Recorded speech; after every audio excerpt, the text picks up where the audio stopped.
Good morning, everybody out there on a Wednesday morning. A little drizzly, a little cloudy, but hopefully everybody is having a great, great morning. Good morning to all the graveyard shift workers. If you're getting off your graveyard shift, what is happening? If you're getting ready for work, if you're at work, what is happening? To all the professional dancers. I know it's been a little slow week here in the summer. Keep your head up. All the kids who just got out of school, graduates, all that stuff. And good morning, everybody up in the 916 The Chatty House up in Sacramento who are about to invade our Morning Roast YouTube chat. We got ESPN 1320's Kenny Caraway. As we say, good morning to everybody out there on YouTube, Comcast Business Text Line, Twitch, Spadone, Lutman, Shasky, and KC, baby. Are you ready for Draymond Green to sign with the Sacramento Kings? KC, you ready for that? You want some day-day in your life? First of all, absolutely not. You know what I'm saying? We don't need none of that. I don't need you guys pulling up my old tweets like we did for Vontae with Chris Paul. We don't need that. But matter of fact, you can pull my own tweets. I don't care. I'll say it. I'll talk to Draymond. If he's as real as he's supposed to be, I can tell him how I feel and be like, all right, look, now we together. So what are we going to do about this? But it ain't happening. I ain't worried about that. Hey, by the way, y'all got all the pool over there at 95 something again. Can y'all get the updated picture of me? Y'all got me out there pre-Invisalign. You know what I'm saying? The beard ain't even full. I spent a lot of money on this Invisalign, man. Y'all got to give me the pictures, man, with the Invisalign on there, man. Oh, man. Hey, you know what's funny is those photos, those horrible stock photos. My gosh. I weighed 20 pounds heavier than I weigh now. And they did not age well. I hate looking at it. Trust me, I know all about the old photos. You see the photo of Matt Barrows that we put up there, man. We got him looking like a kid. You got Grant Cohn looking like he's 11. Matt Kinney looking like a senior at Loyola College in Chicago. I mean, they do y'all dirty with these pictures, man. That's Sam Lubman is Pedoni. Man, I'm telling you, this update me a little bit. You know what I'm saying? I got a new lid on. I got the Invisalign, man. I need to update. Man. You might be the first person to ever come on the show to talk about the picture that they have up there. Kenny pays attention to everything, man. Hey, can you believe this guy, Shasky, complain about the picture? I'm not mad at him. All right, I feel you. You know why? Because deep down inside, all of us, KC, we're all a little insecure, and that's the butcher is strong within you. What did y'all been talking about Jay-Z? What did he say the one time he said, the ladies told me, I heard your vein. Well, guess what, mommy? I heard the same. That's what's going on, man. That's pretty good. That's pretty good. That's why I had Casey on. What's going up in Sacramento, man?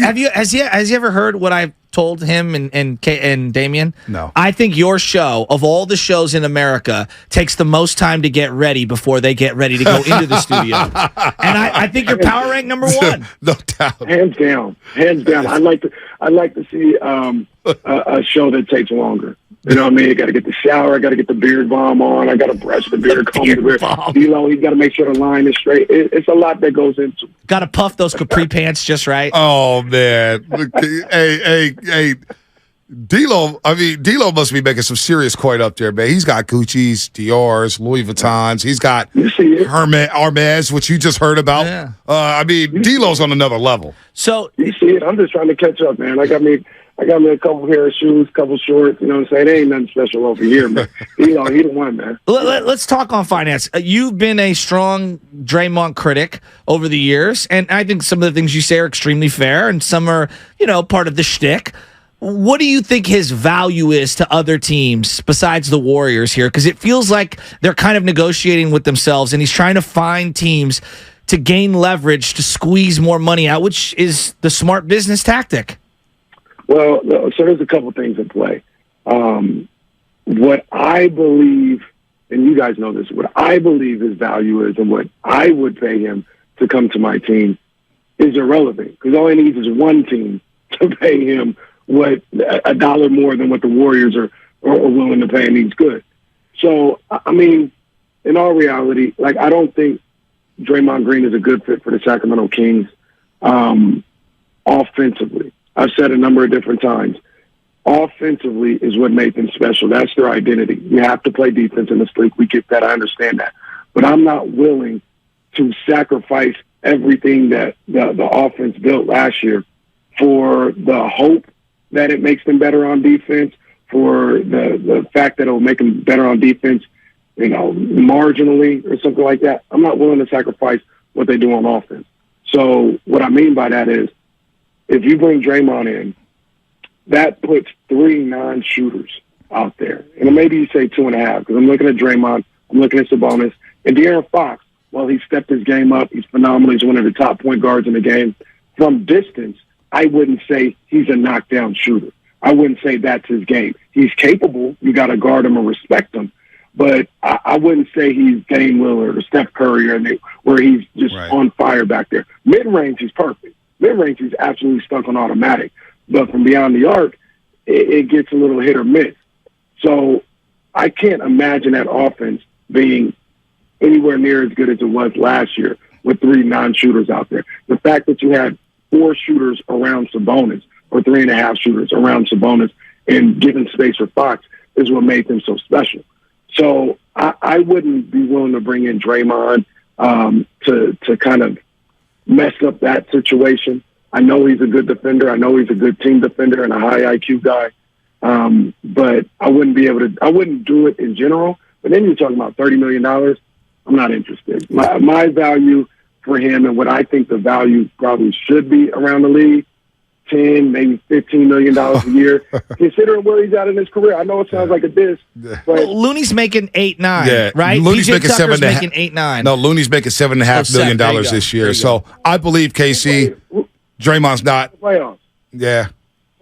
Yeah. No, I'm with you. I mean, it sounds like a knock. I know it sounds disrespectful, and I would never expect him to take $10, $15 million. He's going to get $20 million. He's probably going to get another $100 million. This guy's going to get another bag. I know what he's going to get. Right. But you talking about Looney made $8 million. You're going to give Draymond $25 million? Who just played better in the playoffs? Yeah. I've been saying the same thing. I'm with you. I don't believe Draymond Green is $20 million better than Kevon Looney right now.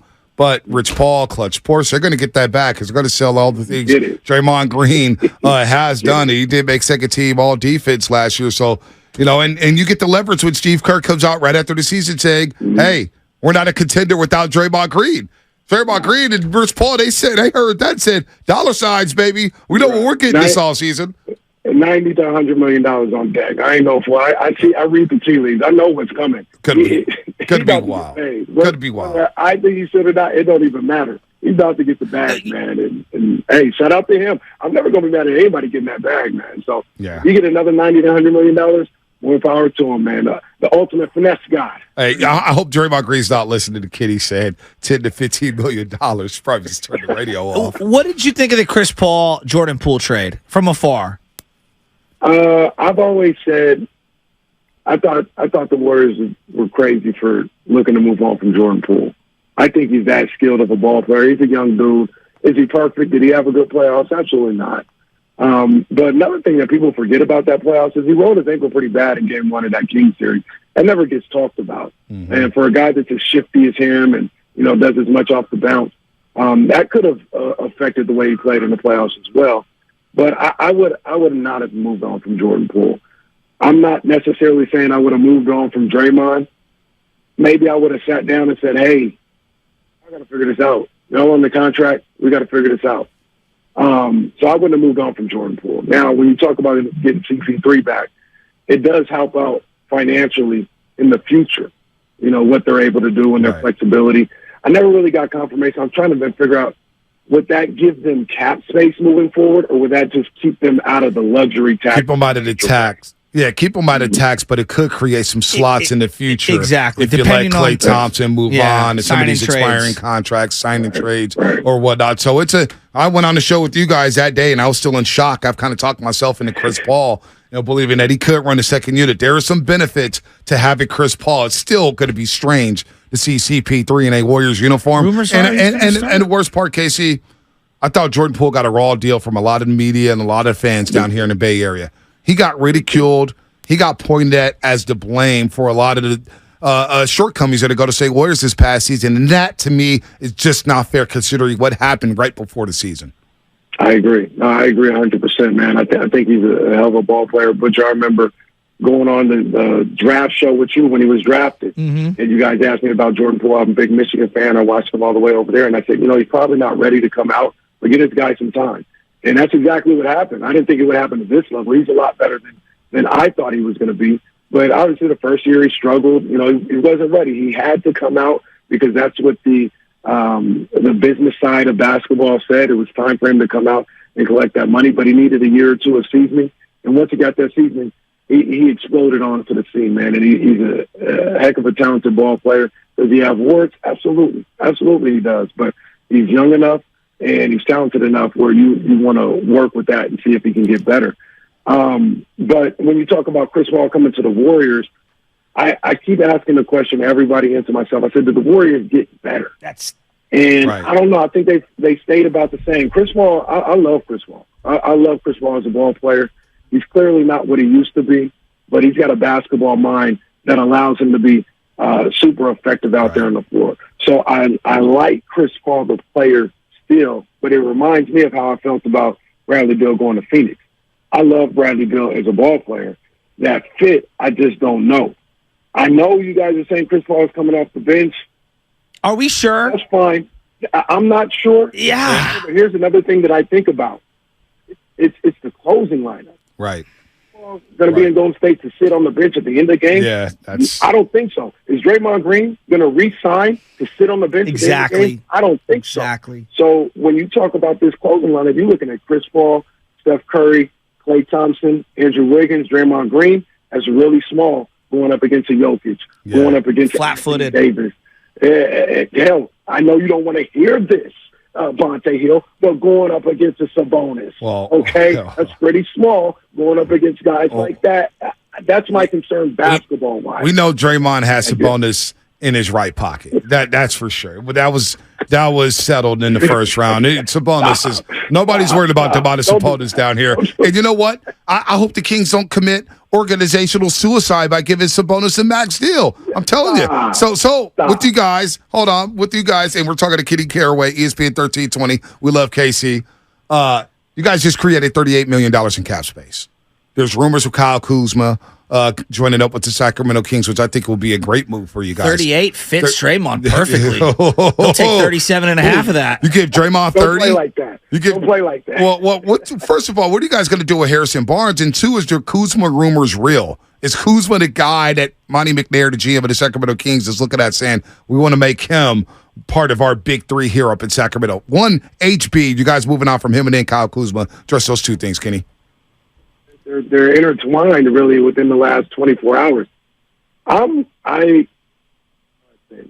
was going to say I am. I'm not on the same page anymore. I was convinced that all that was to get Kuzma. I thought Kuzma was coming to Sacramento.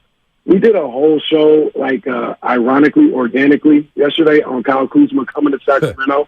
It's trying to do one segment, and it happened to be like the entire show. And then at around 3 o'clock, the third hour of our show, we heard, we're hearing something different about Kyle Kuzma from some people that we trust. And later in the night, James Ham did some reporting and said after about 2.5 weeks of dead silence with Harrison Barnes, all of a sudden they've all come back to the table and they're talking again. And it's starting to sound like Harrison Barnes is coming back to Sacramento. And I feel sorry for you. I thought we had some guys that we were thinking about: OG Anunoby, Kyle Kuzma, and Jeremy Grant. I think they're all better than Harrison Barnes. I'm not going to shy away from that. I think they're better ball players than Harrison Barnes. But I don't look at Harrison Barnes the way a lot of you guys in the Bay Area do. I think he's fine. He's solid. Points, he's solid. 5 rebounds. He's fine. Now here's the deal with Harrison Barnes, and I'll talk about this later. Shasky over here, Captain. No, he is Go ahead, solid. Kitty. Finish up. He's solid. He's not great. He's just solid. He's a rotation. He's a top 8 player on a team. Right. That's what I would say. How I feel about Harrison Barnes coming back. So I'll take this back. With Kyle Kuzma there, I think Kyle Kuzma was going to elevate your team slightly. Not a whole lot. He's not going to take it to a crazy level. But Harrison's 15. I thought Kuzma could come in and give you 17, 18, and be a little better rebounder. That would take a little pressure off of everybody else. With Harrison coming back, I think Sabonis needs to make a slight jump. He was 19 and 12. I need him to be probably 20 and 13 next year. De'Aaron Fox was 25 and 5.5, I think. Probably need him to get to 27 a night. And Keegan Murray, he's got to turn into your third best player. Last year, Harrison Barnes is probably your third best player. Keegan Murray has to now assume that role of being your third best player. So Harrison Barnes coming back, it doesn't necessarily hurt anything. I expect him to win 48-plus games again with Harrison Barnes. But what it does do, and I really do believe this, is it puts a little heat on everybody else to step their game up. Harrison's not going to be anything other than what he's been. He's going to be 15 points, 5 rebounds. Right. We saw that last year. That got you 48 wins and a 3 seed or whatever the case may be. If you want to improve on that, other people have to step their game up. Right. Because I'm not counting on Harrison Barnes to step his game up. Well, they're still saying that Harrison Barnes' brick in Game 4 is still heard around the Bay Area at the dental office. Novocaine hit him hard on that last shot, KC. Novocaine hit him hard. That was the series right there, man. Harrison Barnes knocked that down. He got a great look. I think we won that series of 5. He didn't hit that. It gave all the life the Warriors needed to go ahead and take that in 7. You know, the thing that concerns me also about Harrison Barnes is in, I would say, games 5, 6, and 7, this is a weird dynamic. If you look at the minutes log, it felt like Mike Brown was like, we can't go to this guy. Yeah. He played like 16 minutes, 9 minutes, 12 minutes or something like that in the final 3 games of the series when your season was on the line. How does he rebound from that? Like that tells you everything you need to know about how Mike Brown felt going into those final 3 games. And I think it sounds like he's coming back. Oh, so I need to. If you can't play him in the last 3 important games in the series against the Golden State Warriors, why bring him back, Casey? He just told the story. He's good. He's good. He's a good, solid starting small forward. He's not spectacular. I don't. All right, guys. Too much time on Harrison Barnes. Dear God. You just cap for him. What are you talking about? He's a solid 7 player. 7 minutes on Harrison Barnes. Nobody cares. It's the most amount of talk Harrison Barnes has gotten outside of bricking shots. Called him solid. All right. Very succinctly. No, stop. Y'all need to leave Harrison alone. I'm not going to stop. He sucks. Oh, now he sucks. Yeah, he does. Now he does. Now he does. Don't panic. All right. If the Warriors stay pat, and they bring Draymond Green back with Klay Thompson, Chris Paul, Steph Curry, do you fear that? Is that good enough? Absolutely not. I don't fear that. Now, I will say this. 44 wins last year for the Warriors.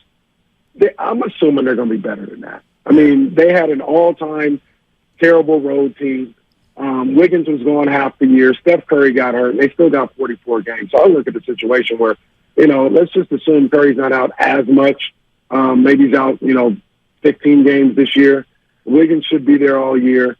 I don't think they're going to play the way they played on the road next year.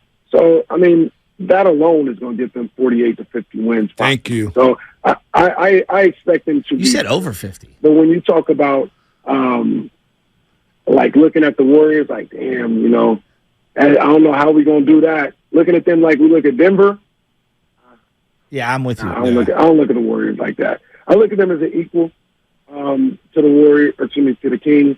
I look at the Suns the same way as equal. To be honest with you, there's a lot of. I understand why Denver is the favorite for everybody, but after that, can you guys say definitively what Team X is the second best team in the West? No, I don't think there's not one team out there that you can talk about. I think they all got their own question marks, and we're really going to have to see how it plays out throughout the season. But they all are going to have their question marks coming through the season. So I'm with you. I look at a jumbled, mess of Kings, Warriors. I'll throw the Clippers in there. I guess for the sake of argument, I'll throw the Lakers and Grizzlies in there. Lakers more than the Grizzlies, but all those guys, they're kind of about the same to me. KC, listen to him up there in Sacramento on ESPN 1320, our sister station, Odyssey, of course, 12 to 4 p.m. with Damian Barley and Kenny Caraway. They do a great job up there in Sac. It is the show in Sacramento. I actually was at a Costco in Folsom, and the guys were like Sports Talk Radio junkies, and they're like, oh, yeah, we listen. I said, y'all listen to the wrong station. I let them know up in Folsom Costco on the way to Lake Tahoe last weekend. You're listening to the wrong show. Folsom Costco. Hey, real quick, Joe, you coming to the California Classic? You know what? They said he's going up. Yeah. You know what? We just got the news that Wemby's not playing. Oh, me? So y'all don't want to? I'm going to Carmel. Y'all don't want to see what's your boy's name? Podaransky? No. Oh, Pajimski? I'm going to Carmel this weekend Pajimski? for Little League, and then I got to go up to the Russian River. Come on, man. I was looking forward to going up to Sacramento and have some things set up. Come on, man. No Wemby, no Bonte, man. I'm sorry, Casey. I can't. I don't know. I can't do it.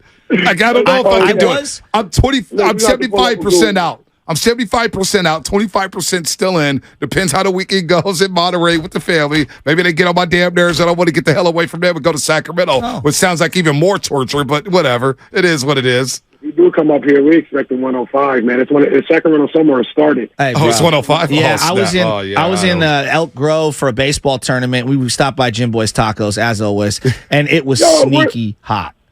What was that? Was that Morris Park? I don't know the name of the park. Really cool. There's like 5 fields there. There's a big soccer turf field. Really nice. We had a big tournament. We came in second place. Yeah, I know exactly. Man, you got to holler at me next time you're out here. I told Guru to come, and Guru ghosted me on Sunday. Well, that's what Guru does.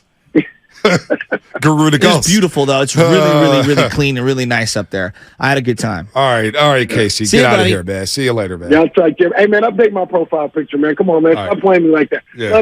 Stop playing me like that, man. Update your profile picture, man. Come on. Maybe we'll put Harrison Barnes' face on your turtleneck next time. All right, Casey. Get out of here. Leave him out of this. Kenny Caraway. A lot of fun there.